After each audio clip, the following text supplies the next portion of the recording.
भाई सहजल जी को कमल के बटन दबाकर आप अपना कीमती वोट दें। शुभ संदेश होगा, क्योंकि जो हमने जय श्री राम, जय श्री राम, जय श्री राम, जय श्री राम, जय श्री राम, जय श्री राम। बोलिए भारत माता की, भारतीय जनता पार्टी जिंदाबाद, भारतीय जनता पार्टी जिंदाबाद। स्वागत है जी, स्वागत है, स्वागत है जी, स्वागत है, योगी जी का स्वागत है, स्वागत है जी, स्वागत है। योगी जी का स्वागत है। आज हमारा परम सौभाग्य, आज हमारा परम सौभाग्य हमें आशीर्वाद देने के लिए कसौली की रणभूमि में ये जो चुनाव लड़ा जा रहा है, हमें आशीर्वाद देने के लिए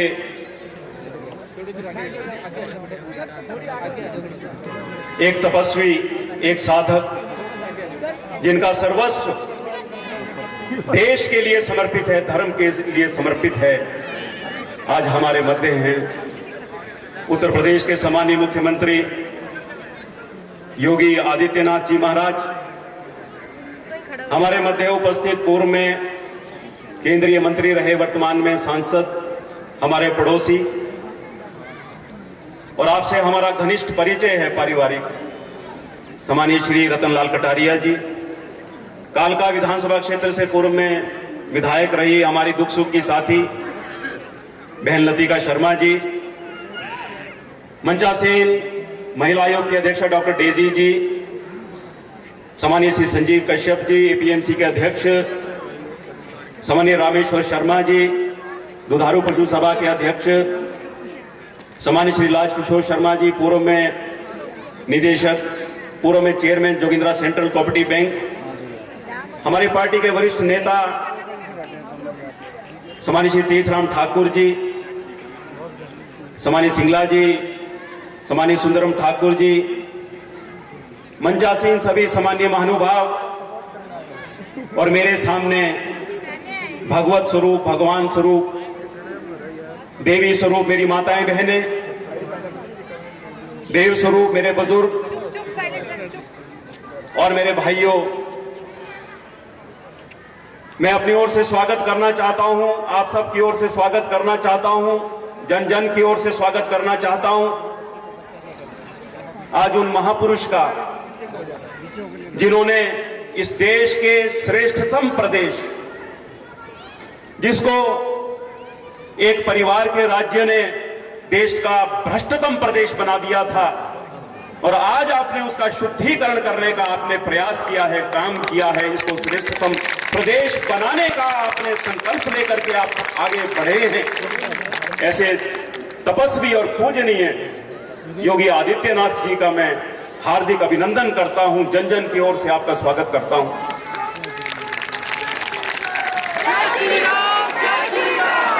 भगवान श्री राम की जन्मभूमि, वहां से आपका संबंध है, और ये त्यागियों की, तपस्वियों की, राष्ट्रवादियों की, देशभक्तों की परंपरा अगर राजनीति में किसी पार्टी में है तो हमारा सौभाग्य है कि वो भारतीय जनता पार्टी में है। माननीय योगी जी, आज परम पावन दिवस है, आज अक्षय नवमी है। आज मैंने कहीं पढ़ा कि अक्षय नवमी के अवसर पर जो काम होता है, जो कार्य होता है, वो कभी असफल नहीं होता। मेरा विश्वास है अपने सनातन धर्म के ऊपर। आज आप हमें आशीर्वाद देने यहां आए हैं, आप तपस्वी हैं, आप योगी हैं, वैसे तो आपका आशीर्वाद खाली नहीं जाएगा, परंतु अक्षय नवमी पर दिया गया आपका आशीर्वाद वर्षों वर्षों हमारी सफलता के लिए सहायक सिद्ध होगा, ऐसा मेरा विश्वास है। कल एक कांग्रेसी मित्र मुझे मिल गए, वो कहते हैं आपको 15 वर्ष दे दिया, आपने क्या किया इस निर्वाचन क्षेत्र के लिए? मैंने उनसे कहा, मैंने कहा 15 वर्ष का हिसाब नहीं दूंगा, 15 वर्ष के एक एक दिन का हिसाब दूंगा। एक भी दिन घर में नहीं रहा, किस दिन लोगों के सुख में रहा, किस दिन लोगों के दुख में रहा, एक एक दिन का हिसाब दूंगा, एक एक दिन का हिसाब दूंगा। और फिर मैंने उनसे कहा 15 वर्षों की बात करते हैं। आप कहते हैं आपको 15 वर्ष दे दिए। मैंने कहा आपकी मेहरबानी से नहीं मिले मेरे को 15 वर्ष, क्योंकि वो कांग्रेस के कार्यकर्ता। मैंने कहा आपकी मेहरबानी से नहीं मिले मेरे को 15 वर्ष। ये 15 वर्ष मेरे निर्वाचन क्षेत्र के बुजुर्गों के आशीर्वाद से मुझे मिले हैं, मातृ स्वरूप मेरी माताओं बहनों के आशीर्वाद से मिले हैं, मेरे नौजवान साथियों के सहयोग से मुझे मिले हैं। और फिर मैंने उनको कहा, मैंने कहा ये बार बार 7 से 12 में विधायक रहा, 12 में चुनाव हुआ, 7 में चुनाव हुआ, मैं जीता।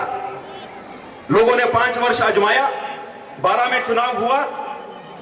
फिर मैंने उनसे कहा, मैंने कहा मेरी सूरत को देख करके नहीं लोगों ने मुझे फिर 12 में जिताया, मेरे काम को देख करके मुझे जिताया।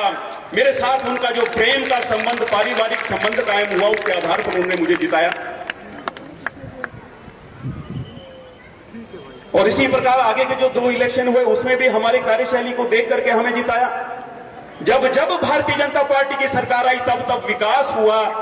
मैंने उससे कहा, मैंने कहा ये जो धर्मपुर का जो कॉलेज जिसके बारे में आप सुनते हो, जहां की स्ट्रेंथ जो है वो आज 1000 के पार हो गई है, और उसमें 80% जो हमारे क्षेत्र की बेटियां पढ़ती हैं, ये कॉलेज अगर हमको मिला है तो भारतीय जनता पार्टी की सरकार की वजह से हमको मिला है, पूर्व मुख्यमंत्री प्रोफेसर प्रेम कुमार धूमल की वजह से हमको मिला है। आज उस कॉलेज के निर्माण के लिए पिछले 5 वर्ष कांग्रेस की सरकार रही, एक पैसा जो है उसके भवन के निर्माण के लिए हमें प्राप्त नहीं हुआ।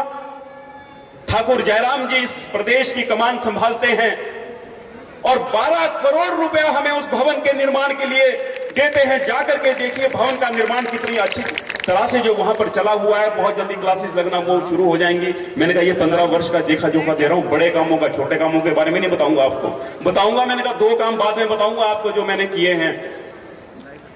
फिर मैंने उनसे कहा, मैं क्या गोस्वामी गणेश दत्त सनातन धर्म महाविद्यालय, एक प्राइवेट महाविद्यालय, लोगों की मांग सरकारीकरण किया जाए, बच्चे नहीं आते, प्राइवेट कॉलेज है, बेटियों को समस्या है, पेरेंट्स दूर भेज नहीं सकते। मैंने ठाकुर जयराम जी के चरणों में अर्जी लगाई। हमारी हर मांग हमारे मुख्यमंत्री ने पूरी की। यहां की जनता के कष्ट को देखते हुए उस कॉलेज का सरकारीकरण हुआ। आज हम 2-2 डिग्री कॉलेज वाले हो गए। अगर हम 2-2 डिग्री कॉलेज वाले हो गए तो भारतीय जनता पार्टी सरकार की वजह से हम 2-2 डिग्री कॉलेज वाले हो गए। अटल आदर्श विद्यालय, छात्रावास युक्त विद्यालय अगर हमारे चुनाव क्षेत्र में कहीं खोलने की घोषणा होती है तो हमारे दूर दराज के प्रथा पंचायत में खोलने की घोषणा होती है। आ रहे थे आज, सुना मैंने राजेंद्र राणा जी कहते हेलीकॉप्टर लैंड ही नहीं हुआ, वापिस चले गए, जनसभा सफल हो गई प्रथा में। ये अटल आदर्श विद्यालय हमको भारतीय जनता पार्टी की वजह से हमको मिला, इस सरकार की वजह से हमको मिला है। एसडीएम कार्यालय अगर हम खोल पाते हैं कसौली में, आजादी के बाद से लेकर हमारे निर्वाचन क्षेत्र अकेला एक ऐसा निर्वाचन क्षेत्र होगा पूरे हिमाचल प्रदेश के अंदर जहां पर एसडीएम कार्यालय नहीं था। आज एसडीएम कार्यालय वहां हमारे मुख्यमंत्री जी के आशीर्वाद से वहां खुला है। प्रदेश की बड़ी पेयजल योजनाओं में से एक योजना 152 करोड़ रुपए की लागत से बनने वाली योजना। मैं बहुत छोटा आदमी हूं, मैं भागीरथ तो नहीं हूं। भागीरथ की संज्ञा तो योगी आदित्यनाथ जी को दी जा सकती है। मैं तो बहुत अदना सा व्यक्ति हूं।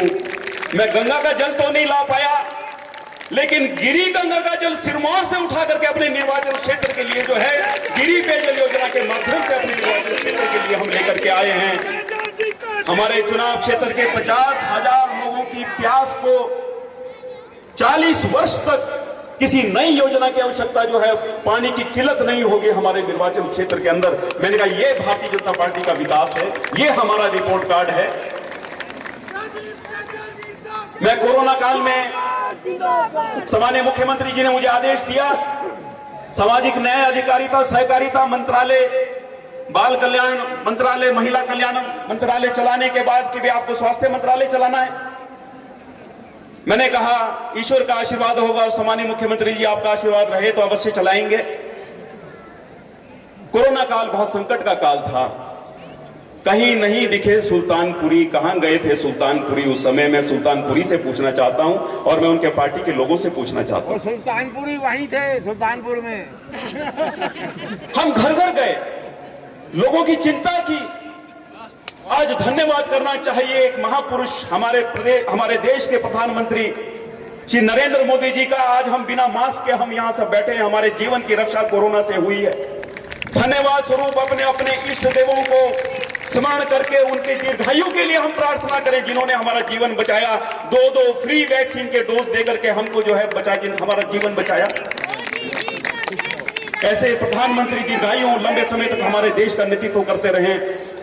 और जब हिमाचल प्रदेश में वैक्सीनेशन के कार्यक्रम को आगे बढ़ाने की बात आई तो हिमाचल प्रदेश नंबर 1 रहा, सबसे ऊपर रहा। मैंने कहा ये हमारा रिपोर्ट कार्ड है। आईटीआई खुलती है, मॉडल आईटीआई। प्रदेश में चंद आईटीआईज हैं ऐसी जो मॉडल आईटीआईज हैं, उसमें से एक मेरे निर्वाचन क्षेत्र में हमारे केंद्रीय नेतृत्व के आशीर्वाद से हम खोल पाए हैं। निर्माण कार्य जो है वो बहुत तेजी से चला हुआ। एक नई आईटीआई जाबल जमरोट में हम खोल पाए हैं, बच्चों ने वहां शिक्षण प्राप्त करना शुरू कर दिया है। भारतीय जनता पार्टी की सरकार की वजह से ये हुआ। परवाणु में एक नया आयुर्वेदिक स्वास्थ्य केंद्र खुलता है, भारतीय जनता पार्टी और हमारी सरकार के आशीर्वाद से खुलता है, हमारे मुख्यमंत्री के आशीर्वाद से खुलता है। ये हमारा रिपोर्ट कार्ड है। परवाणु में अगर ये सब तहसील का दर्जा इसको दिया जाता है तो हमारी सरकार की वजह से ये होता है। सुबाथू को अगर सब तहसील का दर्जा दिया जाता है तो भारतीय जनता पार्टी की सरकार, हमारे मुख्यमंत्री ठाकुर जयराम हमको ये भेंट देते हैं। और फिर मैंने उसको बोला अंतिम 2, मैं कहा 2 काम बताऊंगा छोटे। मैंने कहा आपके गांव में आपके घर के आगे से जो रास्ता गुजरता है, पक्का रास्ता, वर्षों आप कांग्रेस से जुड़े रहे, वर्षों आपकी सरकार यहां पर रही। मैंने कहा वो रास्ता हमने बनवाया, हमने अपने कार्यकाल में बनवाया, विधायक निधि से हमने वो रास्ता बनवाया। मैंने कहा उसको स्मरण कर लेना आप। अनेकों विकास के काम हुए। आज तो कुछ लोग नए यहां कुछ नए लोग आ गए कालका से, सेठ करोड़ीमल जगह जगह घूम रहे हैं और लोग बता रहे हैं कि दिन में नहीं आते, रात के अंधेरे में आते हैं, नोटों से भरा हुआ थैला साथ लाते हैं और हमारे लोगों के ईमानदार स्वभाव को वो खराब करने का प्रयास कर रहे हैं। वो भूल गए हैं कि हमारे ये पहाड़ी लोग जो हैं धार्मिक आस्था वाले लोग हैं, ईमानदार लोग हैं, बुराई से डरने वाले लोग हैं और बुराई का प्रतिकार और सामना करने वाले लोग हैं। उनका स्वभाव खराब करने का काम एक शख्स जो है इस निर्वाचन क्षेत्र के अंदर कर रहा है। ऐसे लोगों को एक्सपोज करना है, यह मेरा आपसे निवेदन है। आज एक याचक की भांति आप सबके समक्ष खड़ा हूं। मेरा और आपका संबंध जो है वो नेता और जनता का संबंध नहीं रहा कभी भी। मेरा आपके साथ पारिवारिक संबंध रहा है। मैं आपके परिवार के सदस्य के समान आपके साथ पिछले 15 वर्ष से हूं और भविष्य में भी रहूंगा। जब तक जिंदा रहूंगा ये संबंध कायम रहेगा। इसलिए मेरा आप सबसे हार्दिक निवेदन, मुझे आशीर्वाद दीजिए। चौथी बार हम जीतेंगे आपके आशीर्वाद से और जब जीतेंगे तो ताकत भी अपनी बार 4 गुना होगी, 4 गुना ताकत होगी, 4 गुना ताकत होगी। घर घर जाना है, सबको मनाना है। कुछ गलतियां हो गई होंगी, कुछ काम छूट गए होंगे, उसके लिए हम क्षमा भी चाहते हैं। मैं भगवान नहीं सारे काम कर दूं, छोटा सा इंसान हूं, गलती का पुतला हूं। कहीं कोई किसी की शान में गुस्ताखी हो गई हो, कहीं कोई किसी काम में कमी रह गई हो तो भाई हाथ जोड़ करके क्षमा भी चाहता हूं, ठीक करने का प्रयास करेंगे। इन्हीं शब्दों के साथ आज सब इतनी बड़ी संख्या में आज मुझे यहां आशीर्वाद देने के लिए आए, इसके लिए मैं दिल की गहराइयों से आपका धन्यवाद करता हूं। भगवान स्वरूप अपनी जनता का धन्यवाद करता हूं और अपने आज यहां जिनके चरण कमल पड़े हैं हमारे विधानसभा क्षेत्र के अंदर, जो विजय का आशीर्वाद देने के लिए हमको यहां आए हैं, ऐसे योगी आदित्यनाथ जी महाराज का पुनः मैं धन्यवाद करना चाहता हूं। आप तो बहुत व्यस्त व्यक्ति हैं, उसके बावजूद, इतनी बड़ी बड़ी जिम्मेदारियों के बावजूद आप हमारे निर्वाचन क्षेत्र में पधारे। मैं आपका हृदय से आभार व्यक्त करना चाहता हूं। आपका कोटि कोटि धन्यवाद। जय हिंद, जय हिमाचल। बोलिए भारत माता की, भारत माता की। भारतीय जनता पार्टी जिंदाबाद, भारतीय जनता पार्टी जिंदाबाद। जय श्री राम, जय श्री राम, जय श्री राम। धन्यवाद। भारत माता की धन्यवाद डॉक्टर साहब, आपने अपने कार्यकाल का लेखा जोखा जो है सभी जनता के समक्ष रखा। अब मेरा विनम्र आग्रह रहेगा हमारी पार्टी के वरिष्ठ नेता और उत्तर प्रदेश के लोकप्रिय मुख्यमंत्री